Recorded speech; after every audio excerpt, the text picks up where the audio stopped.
Allez, après cette journée, somme toute assez calme, hein, rien de grave, on va faire un petit tour d'horizon de ces quarts de finale de Ligue des Champions, qui ont commencé donc hier avec le match Chelsea-Real Madrid, remporté comme à l'entraînement par une équipe du Real qui est quand même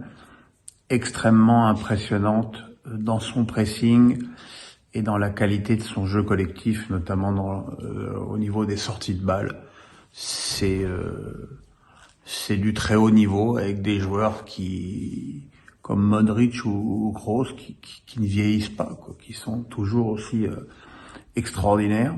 Alors il faut dire que Lampard avait bien aidé le Real en mettant une équipe absolument ahurissante sur le terrain au coup d'envoi,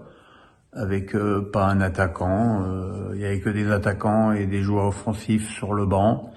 alors qu'il avait perdu 2-0 à l'aller, donc je sais pas ce qu'il attendait. Il attendait certainement de prendre un but, ce qui est arrivé avec Rodrigo qui a donc réussi un doublé et une qualification sur l'ensemble des deux matchs très tranquille du Real.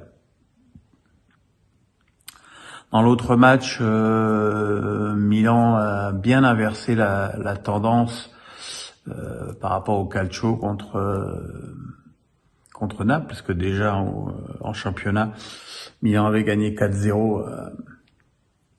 au Napoli, et là ils se sont qualifiés avec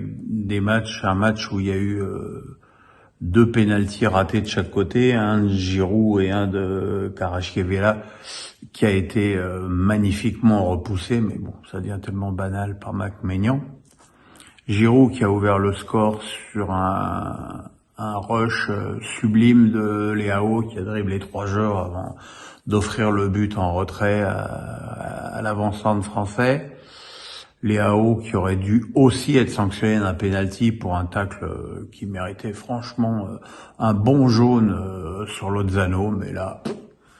merveille et mystère de la VAR, il s'est rien passé. Osimhen, qu'on a quand même très peu vu, malgré tout égalisé en fin de match de la tête, mais sur l'ensemble des deux matchs, c'est aussi une qualification méritée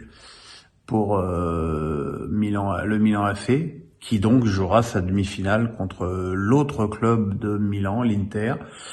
qui a fait 3-3 contre Benfica dans un match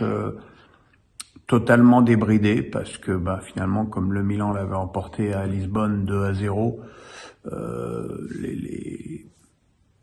les Portugais ont joué avec ont pris beaucoup de risques. Et voilà, et il y a eu franchement un match très spectaculaire avec des beaux buts des deux côtés, mais donc une qualification méritée sur l'ensemble des deux matchs de l'Inter, qui va donc jouer une demi-finale contre son éternel voisin, plus que voisin, puisqu'ils partagent le même stade et ennemi intime. Et puis le quatrième match, c'était Bayern-Manchester City, avec une équipe du Bayern que j'ai pas trouvé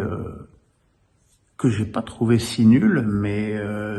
qui porte les stigmates d'une équipe qui manque de confiance dans le dernier geste, parce que au niveau de la qualité du jeu, c'était vraiment très intéressant.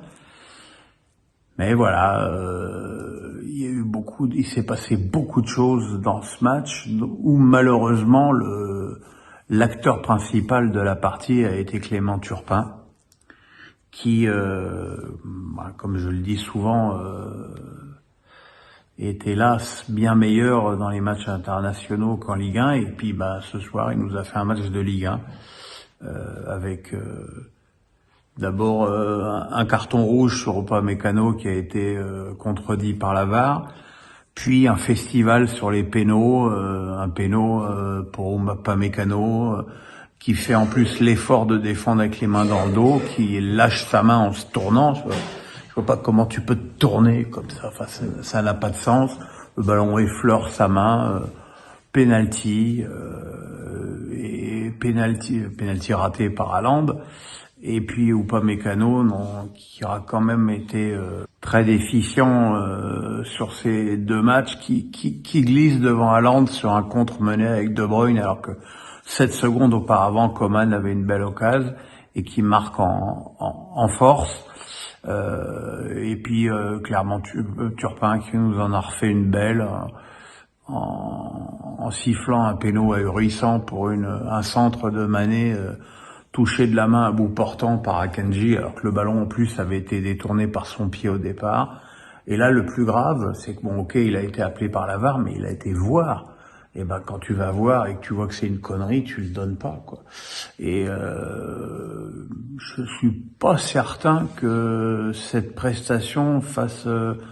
beaucoup pour l'avenir international de Clermont-Turpin, parce que quand tu déconnes avec des clubs de cette dimension,